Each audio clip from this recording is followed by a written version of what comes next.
O conteúdo de hoje é importantíssimo para o estudo da contabilidade pública e para as finanças públicas.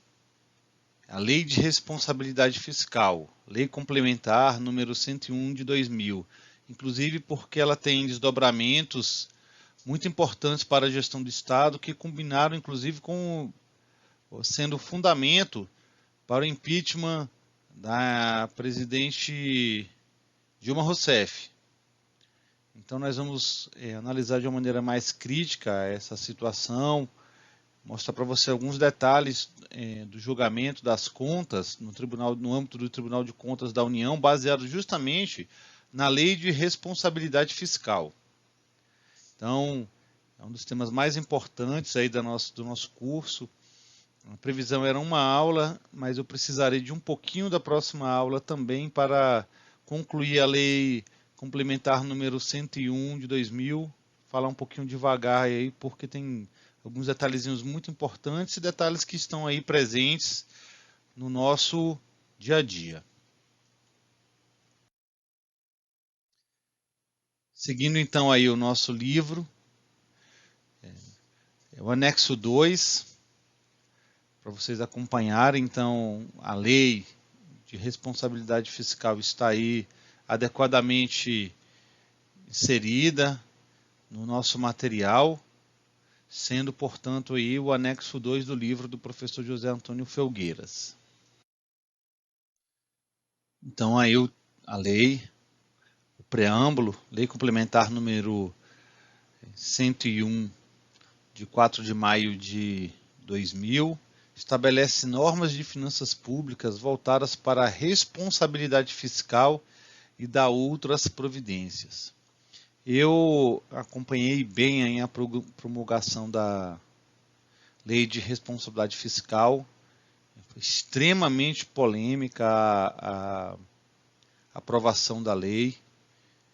Como é lei complementar, ela tem aí algumas formalidades que têm que ser cumpridas. Houve uma oposição muito grande, porque ela cria travas para o gasto público. Nós veremos algumas dessas travas, e ela foi inspirada na Lei de Responsabilidade Fiscal da Nova Zelândia.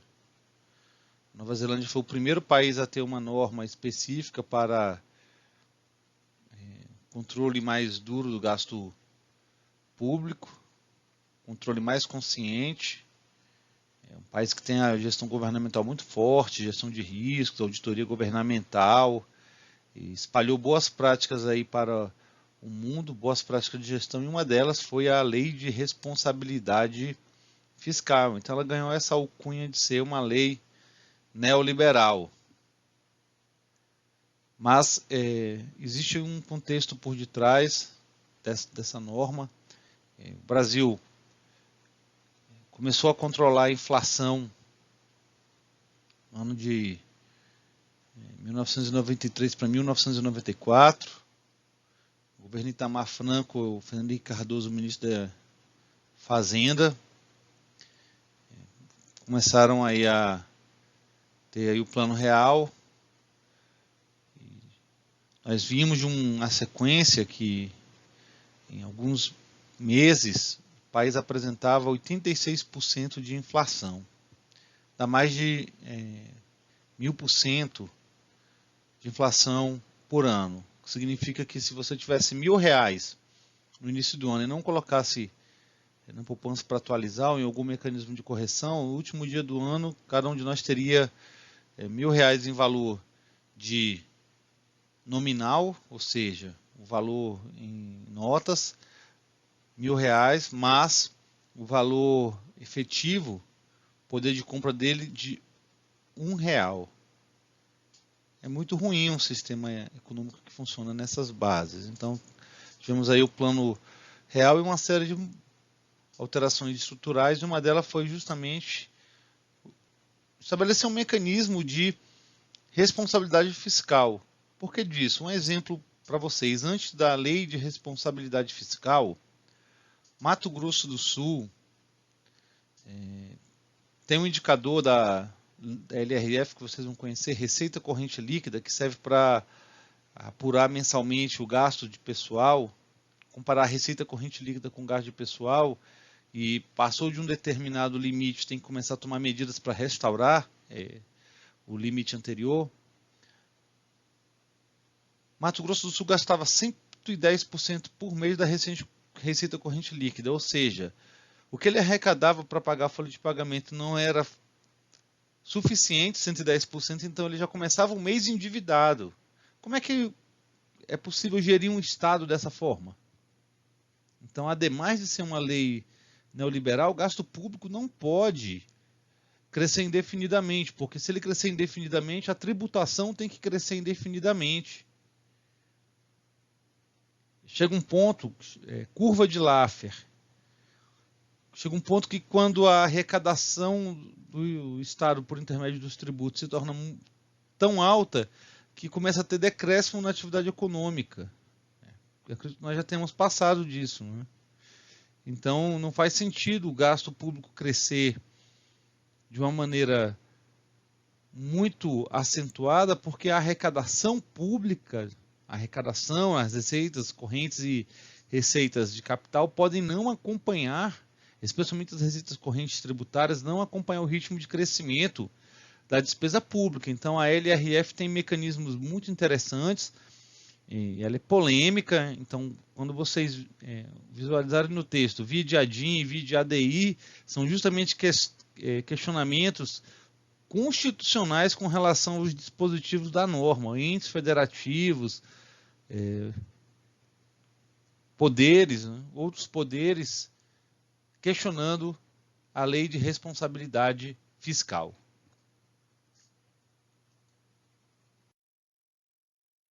Então nós vimos que ela veio para estabelecer e estatuir normas para finanças públicas com amparo do capítulo 2 do título 6 da Constituição. Então, por que ela é uma lei complementar? Porque na Constituição da República Federativa do Brasil de 1988, nós já tínhamos aí a previsão de uma norma dessa natureza. Então, é uma norma que tem previsão constitucional, então ela é uma lei complementar.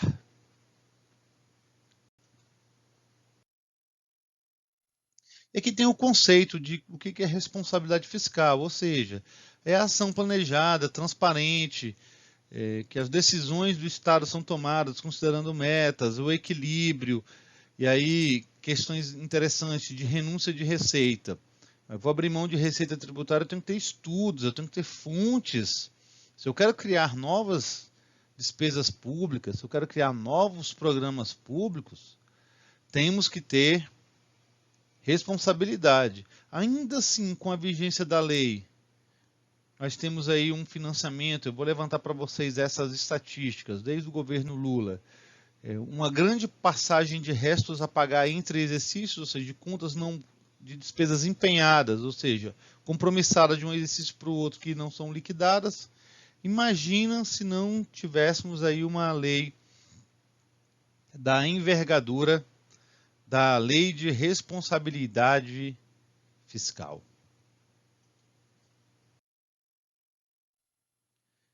E aí uma coisa interessante, parágrafo 2º.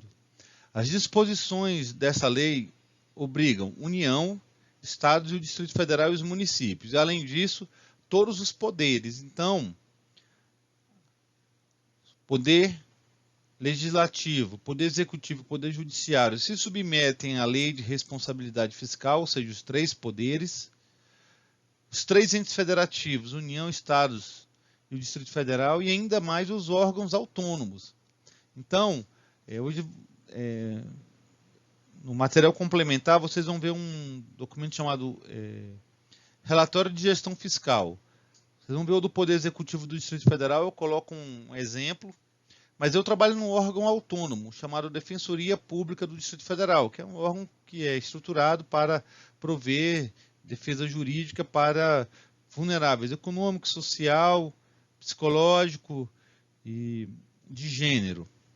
E é um órgão autônomo, então nós temos o nosso próprio relatório de gestão fiscal. Eu sou uma das pessoas que assina o RGF da Defensoria Pública. Então, por mais que nós sejamos um órgão autônomo, nós também temos que respeitar a lei de responsabilidade fiscal. Tem um concurso público aí da Defensoria, com vagas para administração, contabilidade aberto, e para abrir esse concurso nós tivemos que respeitar, pensar na lei, na LRF, fazer todas as formalidades para a abertura do concurso público. Então tem esse detalhe. Repisando, os entes federativos constitucionais, que são a União, os 27 estados, os 5.570 municípios são obrigados a cumprir a LRF e os 3 poderes, e os desdobramentos dos poderes na União, estados e municípios, inclusive órgãos autônomos. Tudo bem? E aí nas definições da lei, temos então o que é considerado ente, ou que está na própria Constituição, a União, cada estado, o Distrito Federal e cada município. O Distrito Federal com essa particularidade de ser ao mesmo tempo estado e município.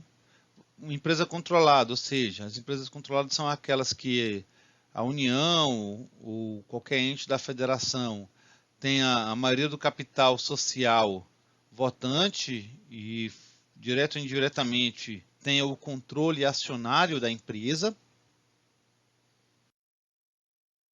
Empresa estatal dependente, muito importante esse conceito, né? Que é a empresa controlada pelo poder público e que o pagamento das despesas com pessoal ou custeio geral de capital são provenientes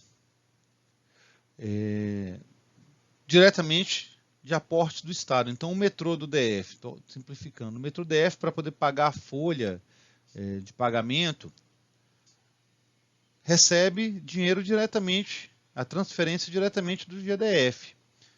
O metrô DF ele é deficitário, ou seja, as receitas do metrô DF não são suficientes para custear toda a operação do metrô, inclusive folha de pagamento. Nenhum metrô do mundo é superavitário. Mas por que então que se investe em metrô? Porque existem outros custos sociais que são decorrentes de não ter um bom sistema de transporte público. Então, engarrafamento, necessidade de investir em pista. Então, grandes cidades, Paris, Londres, Moscou, têm ótimos sistemas de metrô justamente para evitar a aglomeração de carros na rua, acidentes, uma série de situações. Então, é mais barato manter uma empresa deficitária como o metrô no mundo inteiro do que não ter um metrô. Tá? Então, quando se faz todos esses cálculos, é melhor manter uma estatal dependente. Então, estatal dependente é aquela empresa pública que depende de aportes para manter. A Emater DF faz um trabalho extraordinário com a agricultura familiar. Muitos agricultores familiares, para se aposentarem, necessitam de dados que estão na Emater para conseguir o benefício. Pesquisas aí muito interessantes, incorporação de tecnologias.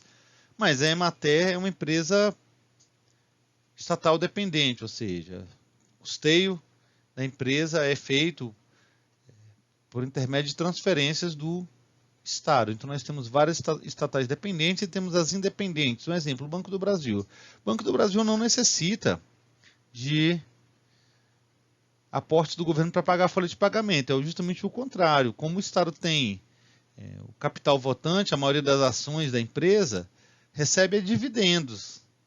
Petrobras, a mesma coisa. Furnas. Então, tem várias empresas aí que são Caixa Econômica, tem várias empresas aí que são lucrativas, são estatais independentes e que devolvem para o Estado, por intermédio de dividendos, um fluxo de caixa muito interessante, mês a mês. O período a período de apuração aí dos dividendos. Outro conceito importante, receita corrente líquida. A receita corrente líquida é parâmetro para várias coisas na LRF, conforme nós vamos ver no decorrer na progressão dessa aula.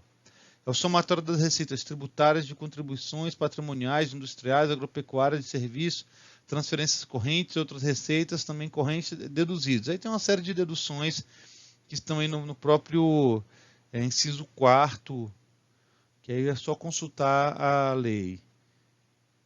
Então, é interessante aí o que é trazido aí na conceituação da LRF. E esses conceitos são fundamentais para o acompanhamento da nossa disciplina. Então, aqui uma questão interessante, que a lei disporá sobre o equilíbrio entre receitas e despesas. Esse equilíbrio pode se dar, no caso de déficits, por intermédio de receitas de capital, ou seja, financiamento do déficit público por intermédio do endividamento. Então, a grande preocupação, inclusive do atual presidente, com o tamanho do déficit público, porque tem que ser autorizado, pode ter déficit. Na verdade, nós temos aí déficits seguidos desde 2015, seguidamente aí, mas autorizados pelo Congresso Nacional. Então, o Brasil já começa o exercício sabendo do tamanho do déficit público. Ano passado foi 120 bilhões de reais. A perspectiva era que nós só tivéssemos superávit no orçamento público no ano de 2022, mas aí veio a pandemia da SARS-CoV-2, então pode ser que mude bastante aí essa perspectiva de superávit, mas esse equilíbrio, até esse limite para o endividamento público, tem que ser discutido com o Congresso Nacional. Então, esse equilíbrio está aí previsto na lei. Outra coisa é o critério e as formas de limitação de empenho. O que é isso? Gera muitas celeumas aí entre poderes, né? Faça a previsão de receita. Posso errar essa previsão e chutar uma receita pública gigantesca. E aí, quando começa o exercício de 2020, previa arrecadar 3 trilhões e vem a pandemia. O que acontece? A arrecadação diminui, a atividade econômica diminuiu, como de fato diminuiu. E aí, eu posso gastar do mesmo jeito? É a mesma coisa de querer comprar um apartamento de R$1 milhão, ganhava R$10.000 por mês, então ia comprar aí em um determinado período e a renda cai para 6 mil. Opa, tem que reajustar meus objetivos, meus gastos. Em vez de comprar um apartamento de R$1 milhão, vou comprar de R$600 mil, por exemplo. É só uma hipótese. Mas é assim que funciona no Estado. Então, como na nossa casa, nós não podemos gastar sem ter fonte de arrecadação, com o Estado tem que ser do mesmo jeito. Tem que ter esse cuidado entre o que eu arrecado e o que eu gasto. Porque senão começa a fazer dívida hoje que é impagável no futuro. Essa é a lógica, inclusive, da lei de responsabilidade fiscal. E aí tem controle de custos, avaliação de resultados, condições para transferência de recursos a entidades públicas e privadas, enfim, uma série de dispositivos aí extremamente úteis e extremamente interessantes para a gestão do Estado, ademais das críticas que a lei ainda sofre até hoje.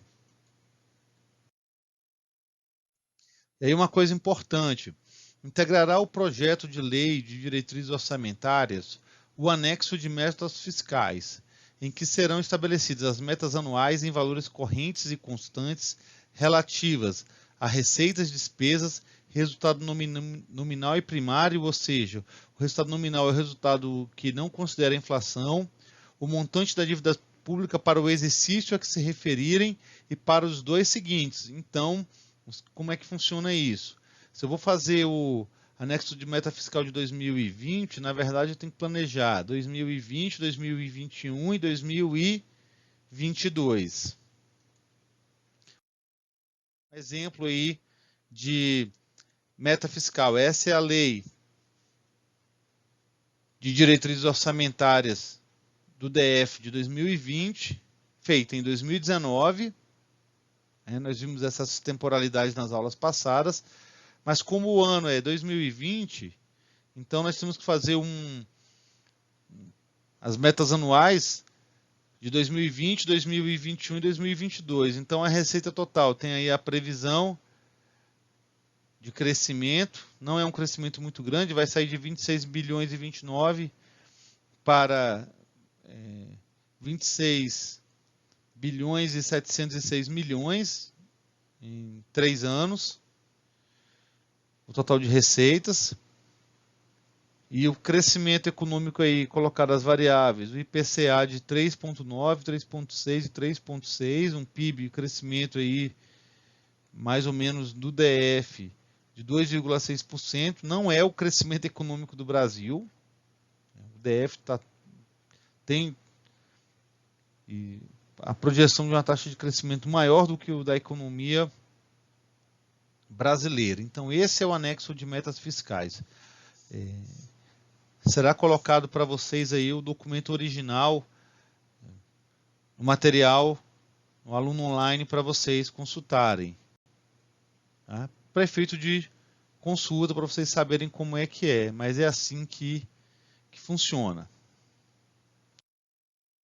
Aqui do outro lado, tanto a projeção de receitas quanto de despesas públicas. Então, no anexo anterior, colocaram as receitas, agora aqui o cotejamento de todas as variáveis que são exigidas no anexo de metas fiscais. Receitas, despesas, resultado primário, resultado nominal, a dívida pública consolidada, a dívida líquida consolidada. Então, aí a previsão é que o resultado, tanto primário quanto nominal para o triênio, seja negativo, e as despesas, aí a principal despesa pública do DF já tinha sido colocada aqui, despesa com pessoal e encargos, e as receitas tributárias são aí as maiores receitas, mas o DF ainda recebe recursos, aí as transferências advindas do fundo, né? E aí é uma grande questão, né? Os estados perguntam, Goiás sempre questiona, o Ronaldo Caiado sempre questionou, enquanto parlamentar, o DF tem um fundo para ajudar a custear as despesas, especialmente aí segurança pública e saúde. O Fundo Constitucional do Distrito Federal, a capital do Brasil, todos têm que contribuir para mantermos aí uma capital segura, né? É uma grande questão importante aí também das finanças públicas. Então esse anexo ele é importante, ele foi criado justamente com a LRF. Por quê? Porque a LDO constitucionalmente não é o elemento ligante entre lei de diretrizes orçamentárias e plano plurianual, e o PPA não tem 4 anos, então como é que eu vou ligar uma coisa num ano só, fazer uma costura de um ano? Não, eu tenho que costurar esse ano e os próximos, porque o próprio anexo de meta fiscal que eu elaboro agora é base para o próximo. E isso é que vai dando o que deveria dar a ligação entre LOA e PPA a cada período.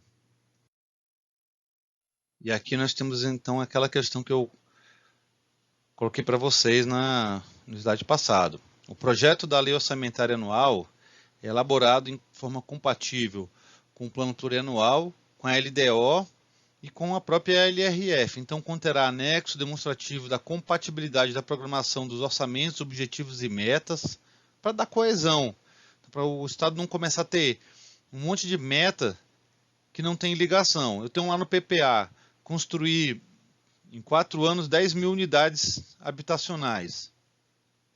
E aí coloco num ano que vou construir 1.000, no outro 1.000, 1.000, 1.000. Vai passar o PPA 4 anos com 4 mil unidades produzidas. Ou então 1.000, 1.000, 1.000, 7.000. Quem acredita que no último ano vai construir 7.000 unidades? Ou então coloca a meta 1.000, 1.000, 1.000, 90.000.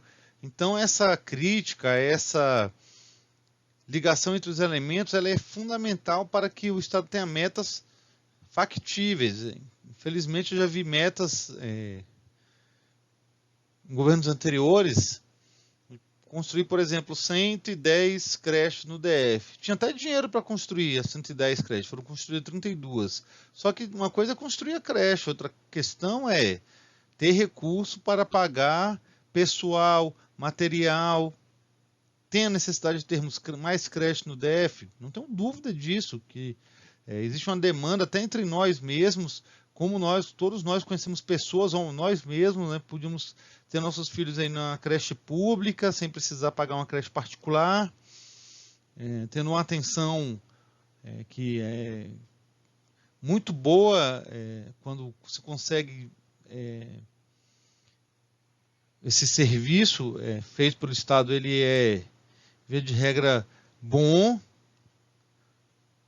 e não temos porque não basta só construir, tem que ter o custo do professor, cuidador, e o Estado muitas vezes não tem recurso suficiente para arcar com essa estrutura. O próprio Morar Bem, existia recurso tanto para expandir o metrô, tanto para construir 100 mil residências com recurso do Minha Casa Minha Vida, e não foi construído. Por que não foi? Aí uma série de fatores que contribuírem para esse resultado não se atingir.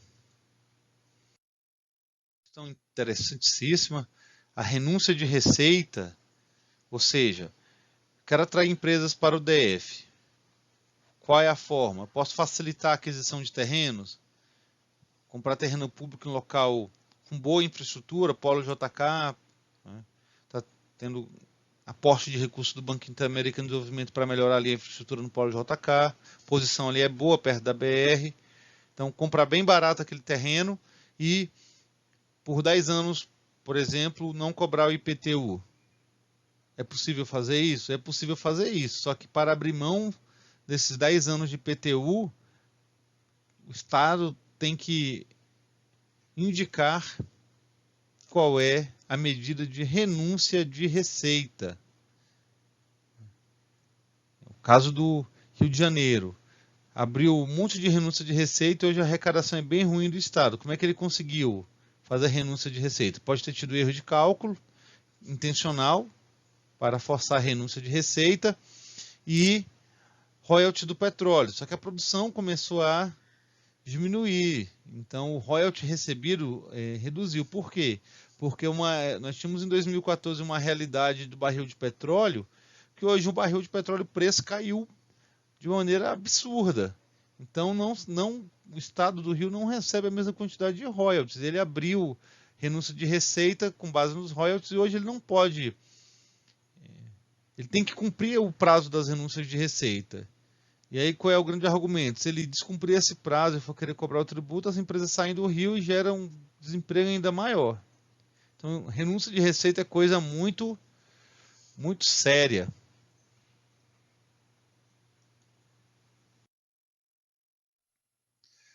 Outra questão também importante é a reserva de contingência. Nós que somos aí alunos de administração, de contabilidade, o que é a contingência? Eu tenho que deixar um dinheirinho guardado para se acontecer algo imprevisto, ter reserva que possa ser gasta na forma da lei para cumprir esses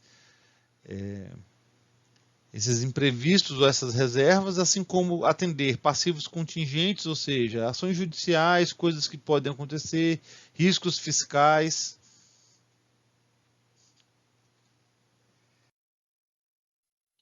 E aí, uma coisa importante, todo bimestre, é o que está no artigo 9º, tem que ser feita a verificação bimestral da realização da receita.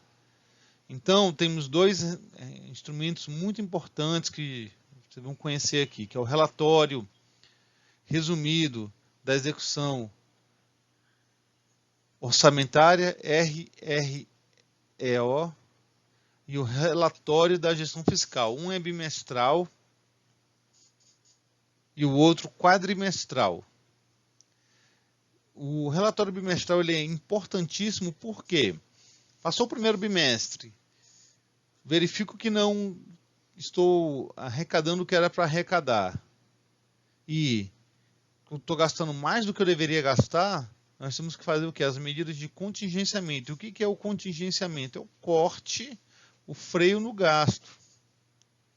E é muito complicada essa questão do contingenciamento. Eu vou dar um exemplo para vocês. O governo Lula foi necessário fazer um contingenciamento e o contingenciamento foi feito de forma linear, ou seja, corta 10% para todo mundo. E aí cortou recurso do Ministério da Agricultura. E cortou-se recurso para a vacina contra a febre aftosa. E aí houve um surto no Mato Grosso do Sul. Quando há surto de febre aftosa, o que acontece? Os países que importam automaticamente param de importar carne. Então houve um impacto muito grande na exportação de carne do Brasil naquele ano. Então, assim, o corte não foi feito de forma adequada. É um problema, que a briga de poder dentro do Estado. Então, não vai cortar nada do meu, mas vai cortar do outro, ou então não cortou do outro e cortou do meu mais do que 10%, por exemplo. Então, é bem complexo.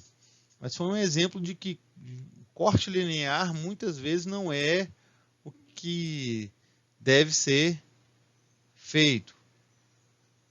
E como é que começa a se fazer isso? Justamente tendo a apuração a cada bimestre, comparando receita e despesa não ao fim do ano, mas a cada bimestre, a cada mês.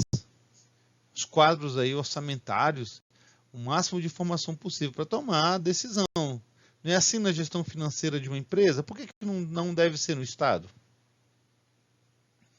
Logo, o Estado que cuida de coisas extremamente importantes, saúde, educação, cultura, transporte urbano, talvez as coisas mais importantes da nossa vida, segurança,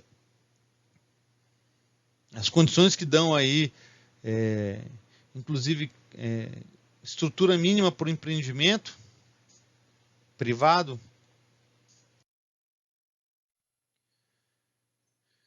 E aqui, outra situação importante da LRF, constituem requisitos essenciais, prevê arrecadar todos os tributos de competência do ente. Então, vários municípios no Brasil ainda reduziu muito a quantidade, mas muitos deles não arrecadavam nem o IPTU. IPTU é um tributo, um imposto de competência municipal. Então, o município tem que arrecadar o IPTU. E muitos municípios não arrecadavam nem o IPTU, viviam somente da transferência corrente. Então é ofensa à LRF, um ente federativo, dispor da competência de cobrar um determinado tributo e não o fazer. Tem que ser cobrado. Mas nós temos o caso do imposto de grandes fortunas, né? Não é cobrado porque não tem lei que regulamente o tributo. Está previsto na Constituição. E quem legisla no Brasil? São os nossos representantes. Sim, mas nossos representantes representam a quem? A cada um de nós individualmente ou a um conjunto de interesses. Então é um tributo que não é instituído por falta de vontade política para que o seja. Por quê? Quem tem grande fortuna vai pagar. E não paga hoje. Por quê? Quem tem grande fortuna não paga imposto de renda da pessoa física, dificilmente paga. Recebe dividendo. Dividendo é isento. Olha como é que a questão aí é delicada. E aí as previsões orçamentárias anuais têm que seguir fundamentos técnicos, né? Aumento para servidor que foi dado no governo no último ano, no antepenúltimo ano do governo PT no DF, até hoje não consegue ser pago, porque se partiu da premissa de crescimento econômico que depois não se consumou. O Brasil vinha numa crescente muito interessante, o governo, principalmente nos últimos anos do governo Lula, o Brasil passou por uma onda de equilíbrio econômico e de crescimento muito grande que foi interrompida. Então nós tivemos até decréscimo real na nossa economia. Em 2015, 2016 foi bem ruim e nós agora que estávamos começando a recuperar desse baque econômico, ainda vem a pandemia, mas nós vamos sair dessa, que fé em Deus. Tá? Então tem que ser realista, tem que usar bases de crescimento econômico realistas para projetar a receita pública. Por quê? Para abrir concurso público, conceder aumento salarial, tudo isso tem que ter condições para que seja realizado. Então tem que ter estudos mínimos aí que permitam com que isso aconteça. E aí, a ampliação ou concessão de qualquer benefício fiscal tem que ter um impacto financeiro. Já foi visto também anteriormente. Só reforça questões que são feitas aí em questões anteriores da própria lei. Demonstrar se a renúncia de receita foi considerada ativa de receita, está acompanhada de medidas de compensação, então precisa de ter a regulamentação. Aqui no DF, a Secretaria de Desenvolvimento Econômico, a Controladoria Geral do Distrito Federal e a Secretaria de Estado de Economia fizeram aí, entre 2015 a 2018 vários estudos e tem um decreto do DF que dá aí os parâmetros para no DF, para que no âmbito do Distrito Federal seja feita a renúncia de receita tributária e não tributária. E aqui o conceito, o que é renúncia? Bancadora de cobrar o que é renúncia? Anistia, remissão, subsídio, crédito presumido, concessão de isenção em caráter não geral, ou seja, específica, para setores econômicos, alteração de alíquota, modificação de base de cálculo que implique redução discriminada de tributos ou contribuições e outros benefícios que correspondam a tratamento diferenciado, ou seja, não seja para todos. O governador pode mudar a alíquota para menor a menos, né, de um determinado serviço. Desenvolvimento de software é 5%, ele pode, para todas as empresas, reduzir para 4%? Pode, porque é uma renúncia não diferenciada. Agora ele pode mudar para os taxistas, cobrar 0% de ISS, por exemplo, para os taxistas, se para todo mundo é 5%, inclusive para eles, aí ele tem que fazer um estudo para fazer a renúncia daquela receita. Para mudar esse tributo, reduzir IPTU, reduzir IPVA, como foi feito, inclusive, questão em campanha, aí na própria exposição de motivos da lei tem que ser feita essa justificativa e passar pela Câmara Legislativa. Renúncias pontuais, como é colocado aí, tem que ter todo esse cálculo, toda essa formalidade. Assim como também uma lei para mudar a alíquota de um tributo, vai ter toda uma discussão na Câmara, é bem interessante e é bem acirrada a discussão. Mexer em tributo, para reduzir nem tanto, agora para ampliar a tributação, é bem interessante aí a discussão. Isso aí está no foco da reforma tributária. É uma reforma tributária que, no final das contas, não reduz carga tributária. Simplifica alguns tributos e aí querem, no bojo aí, no contexto dessa discussão, ressuscitar tributos, o que não foi bem recebido aí pela classe econômica e pela elite política aí do país. O presidente da Câmara disse que enquanto ele for presidente, está acabando aí o mandato dele, não passa.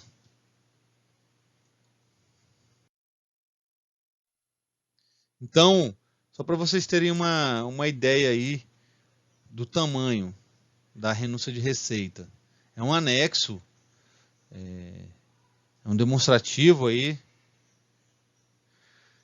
é bem extenso, está no material de apoio aí da aula para vocês. Eu coloquei só a primeira linha, qual foi a primeira renúncia de receita e o total. Então tem ali tributo, ICMS, isenção de medicamentos quimioterápicos utilizados no tratamento de câncer. Alguém tem dúvida de que tem que ser feito essa renúncia de receita no DF? Reduzir, tornar mais barato para quem está passando por um momento tão difícil a compra do medicamento para o câncer, porque nem tudo é fornecido pela rede pública. Sim, qual é o valor dessa renúncia?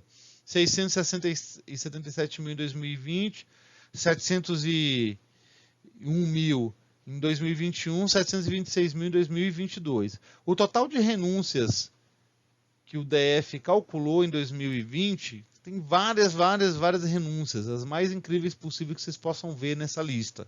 Vale a pena vocês pararem e dar uma olhada. E aí, o total é 1.334 bilhões em 2020, e aí vai reduzindo, 967 milhões e 853 milhões em 2022. Por quê? Porque tem renúncias que são temporárias. Então, tem uma renúncia de receita que começou com vigência de 15 anos. Perde, por exemplo, eficácia em 2021 se ela começou em 2005. Ou reduz valor no decorrer do tempo. Então, nem toda renúncia de receita ela é ad eterno, para sempre. Então, vale a pena vocês conhecerem esse demonstrativo.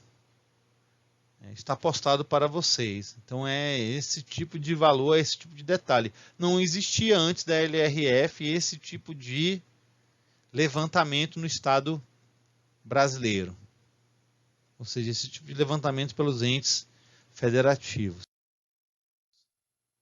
E aí serão consideradas não autorizadas, irregulares e lesivas ao patrimônio público a geração de despesa ou a assunção de obrigação que não atendam ao que está disposto aí nos artigos 16 e 17. Artigo 16. A criação, expansão ou aperfeiçoamento da ação governamental que acarrete aumento da despesa será acompanhado de. Aí, além da LRF, nós temos a lei dos tetos de gastos. Nós não podemos ter aumento de determinadas despesas continuadas, ou seja, despesas perenes no Estado, acima da taxa de crescimento econômico do país. Isso para evitar crescimento infinito do orçamento público. E aí o que acontece? Primeiro, eu tenho que ter a estimativa do impacto orçamentário e financeiro nesse ano e nos subsequentes. Então, vou criar uma escola. Pô, maravilha, excelente criar a escola. Uma UPA. Por que não tem um monte de UPA no DF? Porque construir uma UPA são 3 milhões e meio, mais ou menos, de reais. Mas equipar, manter. Quanto custa manter um leito de UTI? Vocês têm ideia? É o tipo de situação que se tornou latente, visível aí com a pandemia da Covid. Só que tem uma coisa que é esquecida. O nosso sistema público não está preparado nem em linhas gerais para essa pandemia, nem para uma mudança na nossa sociedade. O nosso país mudou de um país em 50 anos, 80% da população morava no campo e 20% nas cidades, agora é o inverso. Nossa população é urbana e a média de vida do brasileiro cresceu muito em 70 anos. E quando nós temos uma média de vida maior, nós temos doenças que requerem um tratamento mais intensivo, mais internação. Diabetes, problemas cardíacos, problemas associados ao envelhecimento, Alzheimer, Parkinson. Então, não foi só a Covid, ela só evidenciou, a SARS-CoV-2, a Covid, uma situação de que mal nós temos condição de fazer o atendimento ambulatorial. O atendimento intensivo falta no Brasil e tem que ter mais investimento. E esse investimento custa. Então, para esse tipo de situação é que tem que ser feito a estimativa do impacto orçamentário e financeiro nesse exercício e nos dois subsequentes, para ver se eu vou ter condição de construir uma escola, mas manter operante. Não adianta só construir, tem que manter. A declaração do ordenador de despesa de que o aumento tem adequação orçamentária. Então, vou fazer um concurso público. Tem que ter essa declaração. Eu tenho que ter a declaração do ordenador de despesa, ou seja, aquela autoridade responsável por pagar a despesa no órgão de que vou fazer o concurso, eu vou ter dinheiro para pagar esse pessoal que está entrando no concurso público. É claro que tem que ter essa declaração, tem que ter esse estudo. Porque que adianta fazer um concurso público, convocar e com um mês dizer, ó, não tem como te pagar, não. É horrível, né? E aqui tem, artigo 17, o que é uma despesa de caráter continuado e obrigatória? Despesa de caráter continuado é aquela que se perpetua no tempo. Então, a despesa com o pessoal, uma vez contratado um servidor, a expectativa é que ele trabalhe até se aposentar. Então, é despesa de caráter continuado e corrente, folha de pagamento. Custear um determinado serviço público. criar um benefício social. Criar um benefício social tem que passar por essas formalidades. Então, tem que ter aí todo esse estudo, porque criou um Bolsa Família, um Renda Brasil, Brasília Cidadã. Então, para criar o benefício tem que ter esse estudo, exceto se ele tem uma duração menor. Esse benefício emergencial que foi criado é uma outra situação. Ele tem que ter fonte orçamentária, foi autorizada a flexibilização da LRF, passou pelo Congresso Nacional, discussão com a Câmara, a proposta do governo era R$200, na Câmara que se aumentou para 600. Tudo isso aí gira em torno também da LRF. O que é despesa com pessoal, é a maior despesa do Estado, mas tem que parar para pensar também. É serviço público. Setor de serviço, em geral, o principal elemento, pessoas. Hospital, não tem que ter médico? Não são pessoas? Escola, não tem que ter professor? Aí, se o robô não substituir, tudo bem. Aí eu posso ter uma tipologia de gasto diferente. Universidade, o gasto mais? É com pessoas, né? Então, tem discussões aí um pouco também, pouco qualificadas tecnicamente sobre o tamanho do Estado. Porque se não é feito pelo Estado, eu faço indiretamente. Para isso eu pago. Então, se eu não quero ter, por exemplo, professor numa creche, mas quero ter creche, o que eu faço? Concessão para iniciativa privada. Vou pagar diretamente aí por creche, por OS. Né? Um modelo que desonera o Estado? Desonera, mas é 100% correto? É o caso do Iabas no Rio de Janeiro, aí, cheio de investigação. Mas o que é aí prefeito da lei de despesa com o pessoal? Somatório de gastos de cada ente da federação com ativos, ou seja, o servidor que está ali trabalhando, os inativos, os aposentados, ou pensionistas, ou seja, o servidor morreu e deixou ali a pensionista. O empregado morreu e deixou aí a pensionista. Mandados eletivos, cargos e funções, empregos civis, militares, membros dos poderes com qualquer espécie remuneratória, vencimentos, ou seja, o salário base, vantagens fixas e variáveis, que pode ser o anuênio, né? Que incomoda tanto aí o Paulo Guedes.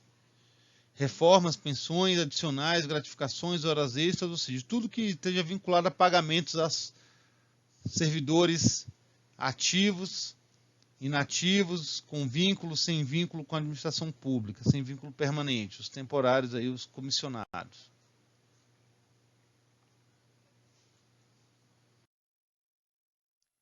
E aqui, muito importante esse artigo 19, muito mesmo, tá? Para os fins do disposto no caput, ou seja, na cabeça do artigo 169 da Constituição, a despesa total com o pessoal de cada período de apuração, ou seja, em cada quadrimestre, em cada ente da federação, não pode exceder os seguintes percentuais. Na União, 50% da receita corrente líquida, nos estados, 60%, nos municípios, 60%. Ou seja, então nós pegamos aí a receita corrente líquida e comparamos com a despesa de pessoal. Não pode passar desses percentuais aqui.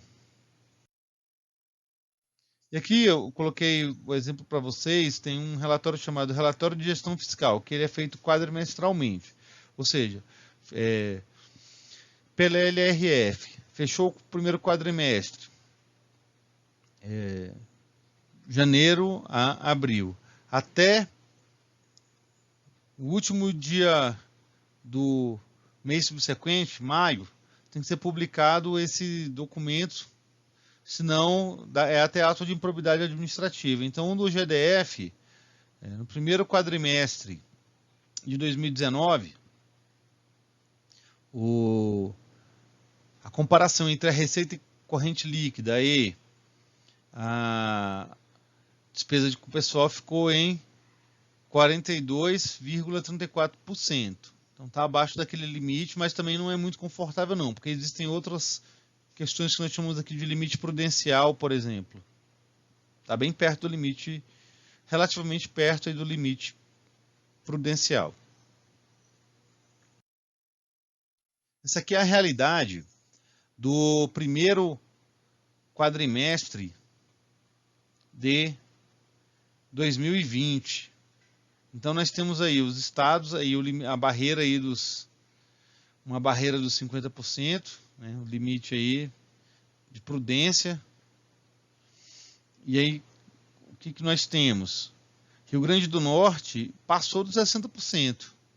Minas Gerais passou muito tempo. Acre, Paraíba, Mato Grosso já chegando aos 60%, Goiás 60%, menos que 60%, já Amazonas, Sergipe, Piauí, Tocantins, Pernambuco, Mato Grosso do Sul, Santa Catarina, Paraná, Rio Grande do Sul, São Paulo, Alagoas, todos aí acima dos 50%. DF abaixo dos 50%. Aí Pará, Bahia, Ceará, Amapá passando aí por pouco dos 50%, mas passando esse limite, dessa barreira dos 50%. Roraima, Maranhão, empatando ali, Rio de Janeiro, Espírito Santo abaixo, né, do limite. E aí tem os limites por poder. Então o limite por poder executivo é de 49%. Então, Goiás, Mato Grosso, Paraíba, Acre, Minas Gerais e Rio Grande do Norte atingiram esse limite, suplantaram esse limite de 49% da receita corrente líquida em relação ao pessoal para o poder executivo. E no total não pode passar de 60%. Então temos vários estados que passaram no total, estão atingindo no total aí 60%. Isso é muito grave, essa situação. A situação das contas dos estados, ainda mais esse ano. E a segunda apuração de segundo quadrimestre pode ser muito pior. Por quê? Porque a despesa do pessoal ficou fixa, muita gente trabalhando em teletrabalho, no meu caso inclusive, continuo trabalhando, muito, mas a receita caiu em muitos estados. Por quê? Porque a arrecadação diminuiu de forma muito grande aí em muitos estados.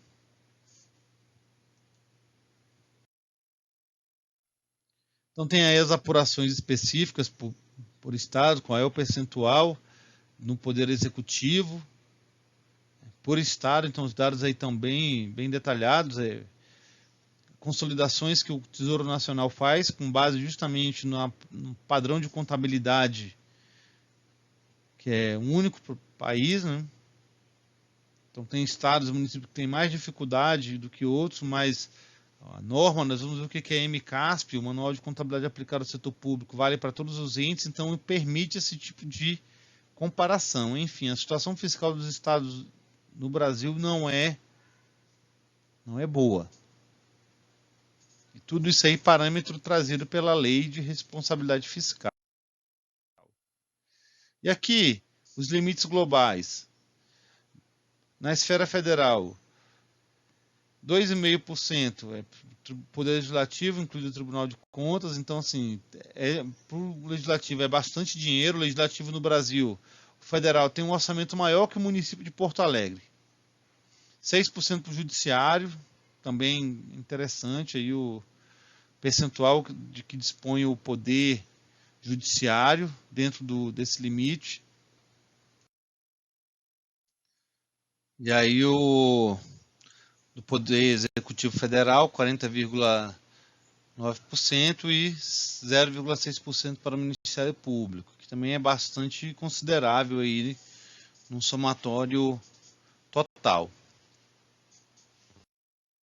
Para os estados, 3% para o Poder Legislativo, 6% para o Judiciário, 49% para o Executivo e 2% para os Ministérios Públicos estaduais.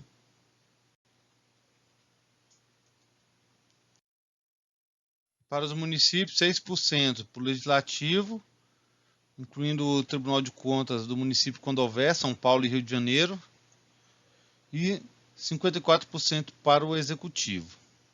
Mais adiante nós vamos estudar o que acontece quando esse limite é descumprido.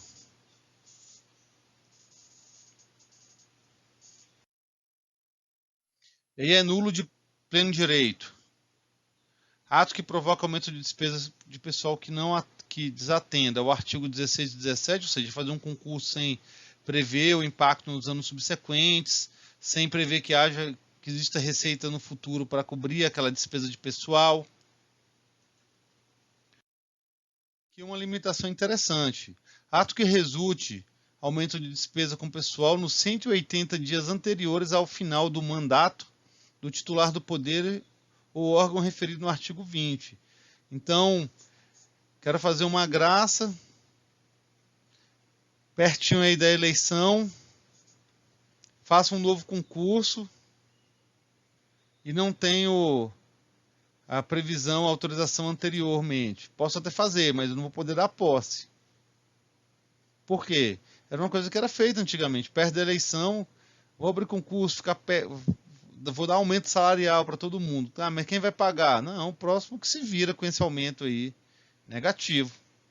Já tem essa limitação aí muito importante da LRF. Temos outras limitações, artigo 42, vamos estudar na próxima aula, e outras mais. Então, para conceder, posso até dar esse aumento, mas tem que ter já reserva orçamentária e recurso para arcar na próxima folha de pagamento.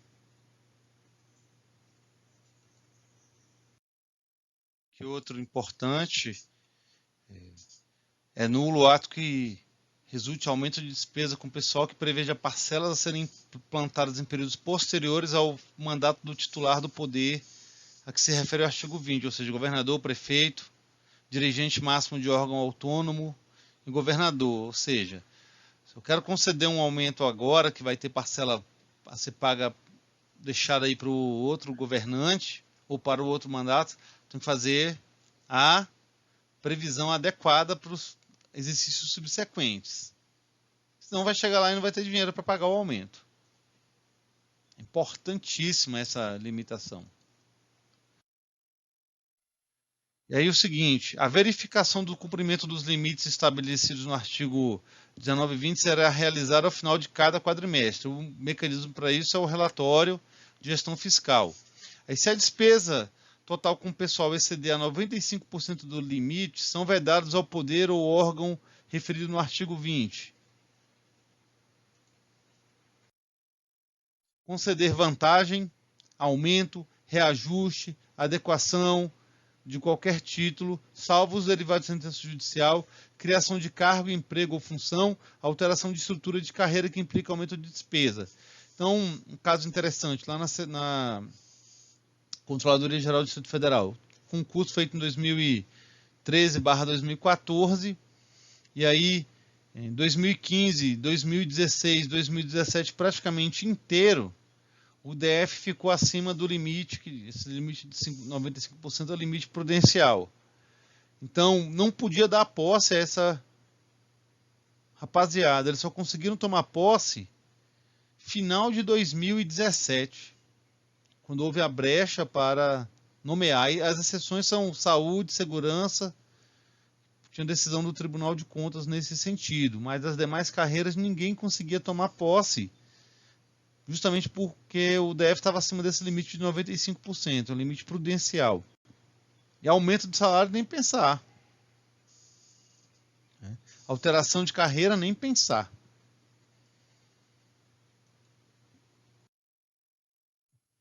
Provimento de cargo público, admissão. Aí, porque nomeou comissionado? Foi sem aumento de despesa. Se tinha na estrutura do orçamento valor para convocar 6.000 comissionados, exonerei um comissionado e chamei de novo, não tive aumento de despesa. Aí hora extra. Então já existem aí as limitações. Elas têm que ser seguidas, não falta norma. É seguir as normas que existem. Já faria uma grande diferença para as finanças públicas do Brasil. E aí, se ultrapassar os limites, tem 2 quadrimestres subsequentes que tem que ser feito aí o ajuste, senão tem consequências. Nós vamos ver quais são as consequências para o ente federativo de ultrapassar por 2 quadrimestres seguidos os limites da Lei de Responsabilidade Fiscal para efeito da comparação entre receita corrente líquida e despesa de pessoal. Aqui, para alcançar esse objetivo, pode ser feita a extinção de cargos e funções, a redução de valores, mas aí o que acontece? É facultada a redução temporária de jornada de trabalho com adequação dos vencimentos à nova carga horária, ou seja, que os governadores e os prefeitos e o Poder Executivo tinham feito a previsão de que uma pessoa recebe, por exemplo, 10 mil reais, vamos para a jornada de 8 horas, vamos reduzir para 6 horas diárias, redução aí, então, de 1/4 da jornada com 1/4 de redução da remuneração. Só que houve um julgamento pelo STF, a ADIM número 2238-5, foi esse ano, e é inconstitucional esse dispositivo da LRF. Ou seja, os governadores não podem, nem o prefeito, nem o presidente, reduzir a jornada proporcionalmente, reduzir a remuneração do servidor, porque está na Constituição também que não pode acontecer essa redução de nominal da remuneração do servidor público. Enquanto o ente federativo não arrumar essa situação, ele não pode receber, por exemplo, transferência voluntária, e tem várias transferências voluntárias aí que ele pode receber. Então, convênios, repasses, fomentos, nada disso ele pode fazer. Obter garantia direta ou indireta de outro ente, ou seja, fazer empréstimo internacional, garantia quem faz é o Tesouro Nacional, não pode obter. Fazer operação de crédito, ressalvadas de financiamento da dívida. Então, assim, fica muito ruim, muito pior a situação das finanças públicas do ente. Então, muitos governadores morrem de medo, e prefeitos, de extrapolar o limite estabelecido aí para gasto com o pessoal, justamente por isso. Fica inviabilizada praticamente a gestão do ente federativo. E a destinação de recursos para cobrir necessidade de pessoas físicas e jurídicas tem que ser autorizada por lei específica, né? Então, quero criar um novo projeto aí para substituir o Bolsa Família por lei, tem que ser feita isso daí, né? Está aí explicitamente na Lei de Responsabilidade Fiscal. E aqui alguns conceitos que nós vimos também com relação à Lei 43/20. O que é o conceito de dívida pública consolidada ou fundada? O montante total sem duplicidade de obrigações financeiras do ente da federação com vencimento superior a 12 meses. Aí, indo para a contabilidade pública, são aí passivos classificados no não circulante. A mobiliária é a dívida com títulos emitidos pela União, inclusive pelos títulos que eram possíveis ser emitidos aí pelo Banco Central, estados e municípios. Operação de crédito é o compromisso financeiro assumido em razão de mútuo, abertura de crédito, aceite, título, recebimento antecipado de valores, operações assemelhadas. Isso aqui é importante, porque essa interpretação do que é operação de crédito gerou, inclusive, impeachment de presidente. No caso da Dilma Rousseff, ela acabou realizando, nós vamos ver ainda na aula de hoje, operações de crédito, ou consideradas operações de crédito com bancos públicos, e isso é vedado. O ente que administra um banco público, o Poder Executivo Federal, o Governo Federal, é o detentor das ações da Caixa Econômica e do Banco do Brasil, a maioria das ações. Ele tem um controle, ele não pode se financiar diretamente por um ente que ele controla, por um órgão que ele controla, um banco que ele controla, uma empresa pública que ele controla. Então foi uma irregularidade, uma das questões que levou aí ao impeachment. O Banco Central não emitirá título da dívida pública a partir de 2 anos, Porque quem emite título no governo federal é o Tesouro. Já ouviram falar de tesouro direto, que é a possibilidade de pessoas físicas como nós comprar até determinado limite diretamente títulos da dívida pública, nós financiarmos o Estado com uma garantia de rentabilidade. Então, o Banco Central emitia títulos, agora é só o Tesouro Nacional que emite títulos da dívida pública no Brasil. Aqui, muito importante, artigo 35, é vedada a realização de operação de crédito entre um ente da federação diretamente ou por intermédio de fundo, autarquia, fundação ou empresa estatal dependente e outro, inclusive suas entidades da administração indireta, ou seja, empresas públicas independentes, ainda que sob a forma de novação, refinanciamento ou postergação de dívida contraída anteriormente. Excetuam-se da vedação a que se refere o caput as operações entre instituições financeiras estatal e outro ente da federação, ou seja, o DF pode pegar empréstimo do Banco do Brasil? Sim, inclusive algumas obras aqui no DF são financiadas justamente com recursos do Banco do Brasil. Exemplo, ali no Jockey Club,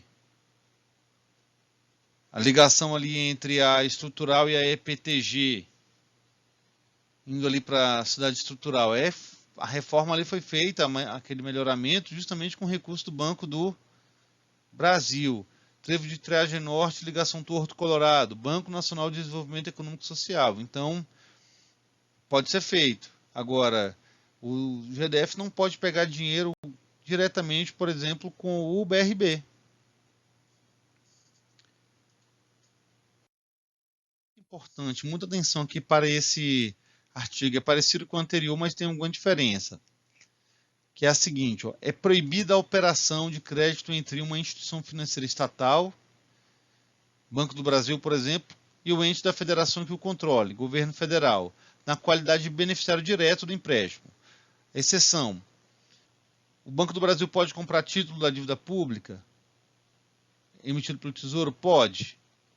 Fundo de pensão governamental pode? Pode. Caixa econômica pode. É investimento, o título da dívida pública. Mas diretamente financiar, não. Agora, outro ente pode pegar recurso, o que nós vimos anteriormente? Pode. DF pode pegar recurso para construir pista?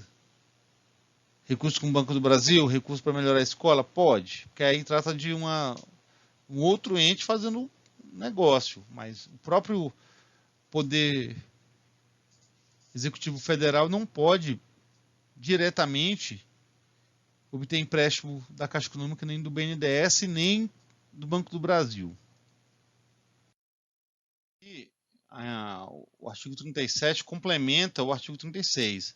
Equipara-se a operação de crédito, captação de recurso a título de antecipação da receita de tributo ou contribuição, recebimento antecipado de valores da empresa em que o poder público detém direto ou indiretamente a maioria do capital com direito a voto, exceto lucros e dividendos na forma da legislação, ou seja, tem que seguir a Lei 6.404.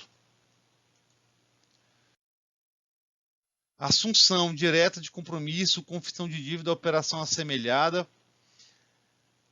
com fornecedor, bens, mercadoria ou serviço mediante emissão de aceite, assunção de obrigação sem autorização orçamentária com fornecedores para pagamento a posteriori, ou seja, depois de bens e serviços. Operação de crédito por antecipação de receita destina-se a atender insuficiência de caixa durante o exercício financeiro e cumprirá as seguintes exigências. Realizar-se-á somente a partir do 10º dia do início do exercício. Deverá ser liquidada com juros e encargos incidentes até o dia 10 de dezembro de cada ano. Não será autorizada se forem cobrados outros encargos além da taxa de juros e operação básica fixada. Estará proibida, enquanto existir operação anterior da mesma natureza, não integralmente resgatada e no último ano de mandato do presidente, governador ou prefeito. Para evitar estouro da boiada, gastar dinheiro sem ter condição de cumprir. Então é importante aí que essas vedações sejam observadas. Nas suas relações com os entes da federação, o Banco Central do Brasil está sujeito às seguintes vedações, mais essas outras: compra de título da dívida na data da sua colocação no mercado, ressalvado no parágrafo 2º deste artigo, que é uma questão interessante. Estado e município não pode diretamente obter empréstimo internacional. Então, para o BID ou qualquer outra agência internacional de fomento, um outro país financiar um estado ou um município, uma obra, tem que ter autorização do Senado e aval do Tesouro Nacional. Por quê? Porque município e estado não tem competência para representação externa do Brasil. Só quem representa o Brasil externamente é a União, e o Senado Federal ele representa os estados e a União também. Então, o artigo 40 traz essa questão aí com relação às operações de crédito no âmbito externo. Então, o DF pode obter empréstimo do BID? Pode, mas tem toda uma formalidade, tem toda uma dificuldade adicional.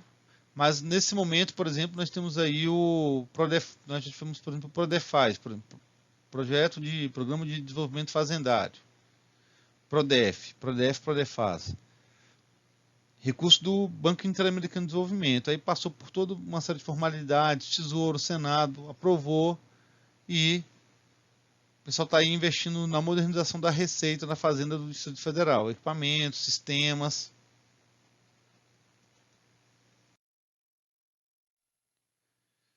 Que importante, artigo 42, ó, é um dos mais importantes dessa norma. Vou ler na íntegra para vocês.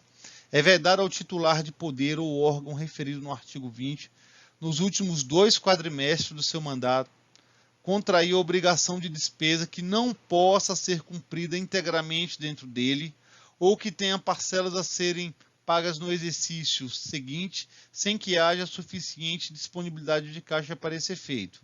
Exemplo: começar uma obra que vai perpassar esse exercício sem ter orçamento e sem ter recurso para completar no próximo exercício. Não pagar a folha de pagamento de dezembro, deixar a folha que chama de pedalada, fazer a despesa esse mês e não deixar financeiro para o próximo. Aí o próximo governador inicia o mandato, o prefeito tem R$0 na conta e um monte de conta para pagar. É para evitar esse efeito que se chamado aí no jargão do serviço público de pedalada. É exatamente o que aconteceu entre 2014 e 2015.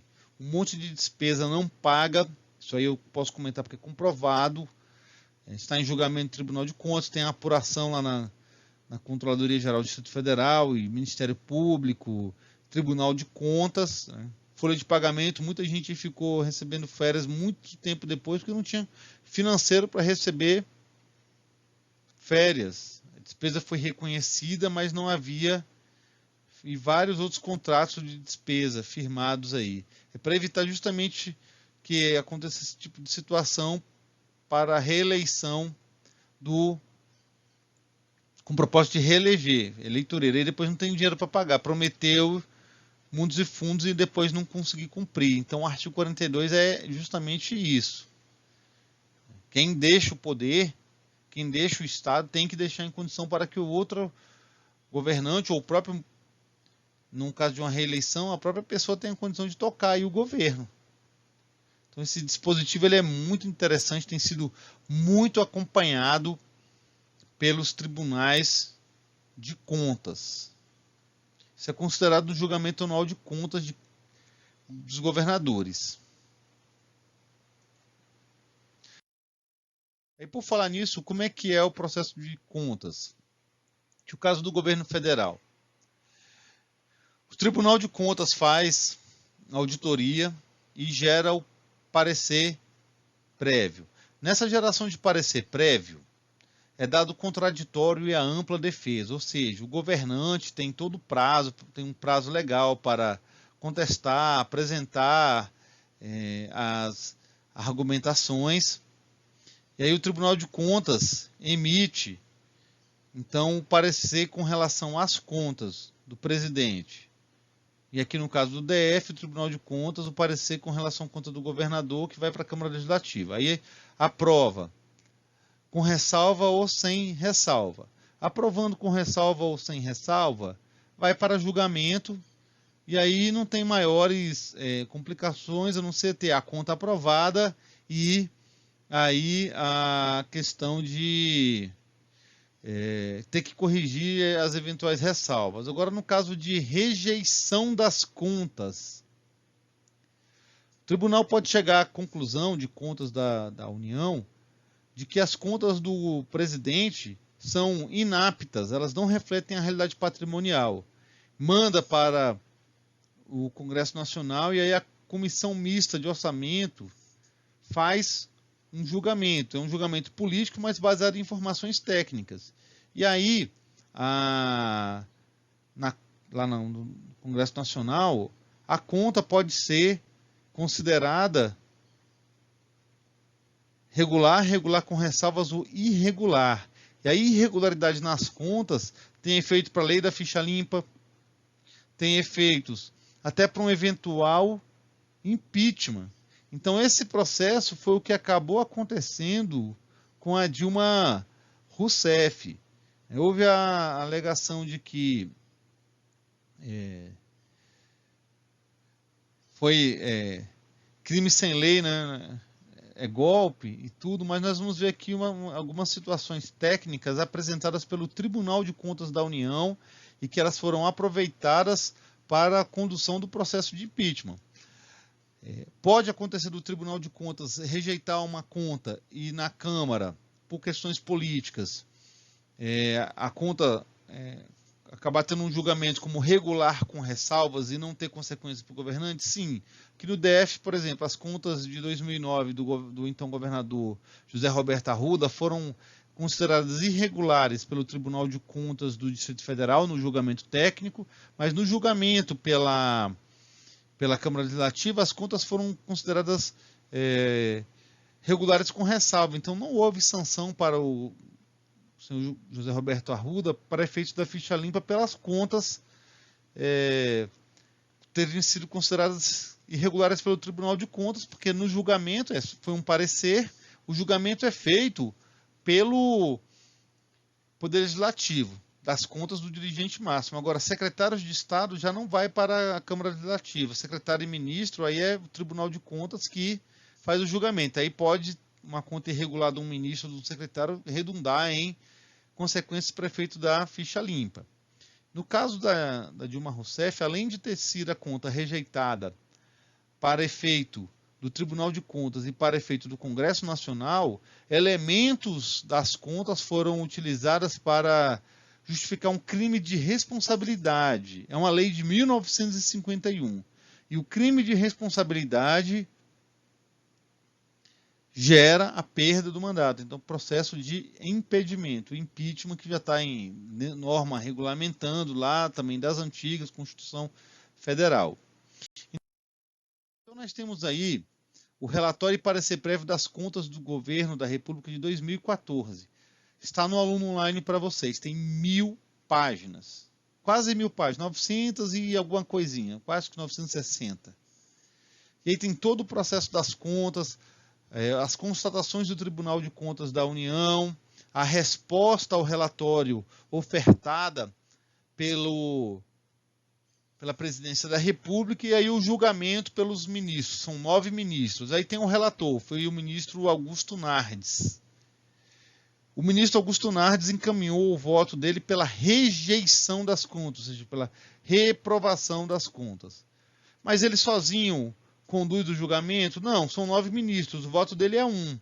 Então ele podia sozinho votar pela rejeição e os outros 8 ministros pela aprovação das contas. Mas no caso das contas de 2014, da Dilma Rousseff, houve maioria, ou seja, no Tribunal de Contas, os dados apresentados, a gestão de 2014 do governo federal foi considerada irregular. E aí na Câmara também foi considerado irregular. Mas uma coisa interessante, tinham contas desde Fernando Henrique Cardoso que não foram julgadas. Então, para julgar as contas da Dilma Rousseff, teve que julgar todo o estoque. Então, contas do Lula, contas do Fernando Henrique Cardoso, foram todas aprovadas, aí algumas com ressalva, para depois poder haver o julgamento das contas da Dilma Rousseff. Em síntese, quais foram as constatações que a equipe do Tribunal de Contas chegou? E aí vale muito a pena olharem assim por cima o que motivou aí a rejeição das contas. Aqui são as síntese, mas tem todas as memórias de cálculo, então assim, foi tudo muito baseado em contabilidade pública, em Lei 4320, especialmente na Lei de Responsabilidade Fiscal. Então chegou-se primeiro que as distorções identificadas totalizaram 281 bilhões de reais, ou seja, os passivos da União foram subavaliados em 256 milhões de reais, ou seja, o balanço aprovado pelo governo federal para a União não refletia a realidade, especialmente porque, em razão da retificação irregular de restos a pagar não processados, a ausência de registro de passivo junto a bancos públicos em razão do pagamento de programas sociais, bem como falhas na consolidação do BGU, Balanço Geral da União. Foram apontadas distorções nas estimativas contábeis e também o ativo mobilizado não refletindo, ou seja, os bens da União não refletindo aí a situação patrimonial, especialmente pela não contabilização de bens destinados à reforma agrária. E aí também falhas nas notas explicativas, limitação no escopo, ou seja, não deram todos os dados para o cálculo de pensões militares e inativas. E aí, continuando, em suma, em 2014, o que se observou foi um sistemático e abrangente descumprimento de princípios basilares que regem a administração pública, destacando-se o princípio do planejamento, projeções de parâmetros macroeconômicos desconectadas da realidade, receitas superestimadas e despesas subestimadas, operações atípicas para possibilitar capacidade financeira para a execução da despesa, pedalada fiscal. O que houve? Final de 2014, o governo estava sem recurso, nós tínhamos feito aí a Copa do Mundo, preparando a Olimpíada, a economia já não estava crescendo, né? Já começou aí a ter um pouco de desemprego no país, e tem aí o Bolsa Família, por exemplo. Tem que ter recurso mensal para pagar. E quais são os agentes que executam o pagamento do Bolsa Família? Caixa Econômica Federal e Banco do Brasil. O que eles são? Bancos. Então, o governo não fez o repasse dos meses de novembro e dezembro, mas tem mais repasses que não foram feitos. E quem fez o pagamento? O Banco do Brasil. Quando alguém paga uma conta por você, o que ela fez? Artigo 37 da Lei de Responsabilidade Fiscal. Financiou a sua atividade. Então, não é errado o Banco do Brasil e a Caixa Econômica fazer o pagamento. Eles são agentes financeiros. Tem convênio para que isso seja feito. Eles têm capilaridade. O Banco do Brasil tem agência no país inteiro. Todos os municípios do Brasil. Tá certo, é ele que tem que fazer ali o pagamento. Mas ele tem que ter o recurso da União. Ele não pode fazer pela União. Então foi uma simulada operação de financiamento, infringência à lei de responsabilidade fiscal, que é uma infringência à lei de responsabilidade. Então isso daí já por si reprovou as contas da Dilma Rousseff e foi aproveitado para o pedido de impeachment. Princípio da transparência, transações omitidas, despesas deliberadamente desconsideradas, abertura de créditos orçamentários por decreto sigiloso, sem passar pelo Congresso Nacional, também é crime de responsabilidade. E, infelizmente, aconteceu no passado, aconteceu, mas foi com um valor muito menor, negócio que foi muito escrachado, desculpa a palavra que eu estou usando, é que chegaram a 281 bilhões de reais. Gente, é muita coisa. Assim, foi muito feia a pisada na bola. E aí, como ela também não tinha maioria na Câmara, aproveitaram uniram o útil ao agradável. Se fosse um presidente que tivesse maioria na Câmara e tivesse um bom relacionamento com a Câmara, esse parecer negativo do Tribunal de Contas da União podia ter sido transformado num parecer regular com ressalva, mas não tinha essa condição de governabilidade mais o governo da Dilma Rousseff.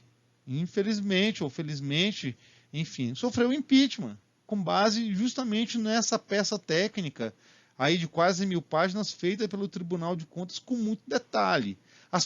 Os fatos estão assim cabalmente comprovados, as pedaladas estão muito bem comprovadas, é bem interessante vocês olharem isso daí, as infringências diversas à lei de responsabilidade fiscal estão muito categorizadas. O princípio da transparência, então, descumprido, princípio da prudência, princípio do equilíbrio das contas públicas, princípio da legalidade, então vários procedimentos ilegalmente feitos. Então, por conta disso, contas irregulares e contas também julgadas irregulares no Congresso Nacional e aproveitaram as peças para fazer o pedido de impeachment e aí o resto é história. Vimos aí que houve então a assunção o vice assumiu, Michel Temer. E aqui adiantamentos concedidos pela Caixa Econômica Federal à União para cobertura de despesas no âmbito de programas sociais. É um trecho lá do próprio relatório, bem extenso. Então, verificaram atraso sistemático, valores expressivos de repasse de recursos, constituindo uso desmedido de força institucional do ente controlador, com o propósito de cumprir de maneira artificiosa metas fiscais. E aí, essa situação verificada constitui caso clássico de operação de crédito vedado pelo artigo 36, caput da LRF. Esse dispositivo foi concebido com a intenção de impedir o uso de bancos públicos para expandir a realização de despesa pública ao longo da execução orçamentária e financeira, dado o risco fiscal que isso representa para os entes federativos. Frise-se ainda que essa operação de crédito possui natureza extra-orçamentária, assim sendo, não poderia ter sido realizada no último ano de mandato do presidente da República, conforme o artigo 38, inciso 4b, a linha B da LRF. Então, vários descumprimentos aí, só num fato, fora os outros que vocês podem olhar lá no julgamento das contas, é bem interessante. E aí que um material também bem legal para vocês, o TCDF tem um manual sobre a lei de responsabilidade fiscal, falta só atualizar por aquela ADIM que trata da impossibilidade de julgada, então já tinha liminar, então os governadores não podiam fazer aquela questão que eu comentei com vocês, reduzir salário para proporcionalmente reduzir jornada de trabalho, então falta só de julgamentos, mas no geral ela está muito bem explicada, é um material muito interessante, principalmente para quem quer fazer concurso público, é um manual bem interessante do TCDF. E agradecer então a atenção de vocês e deixar a Cecília Meirelles, não venci todas as batalhas que lutei, mas perdi todas que deixei de lutar. Grande abraço para vocês e até a próxima aula.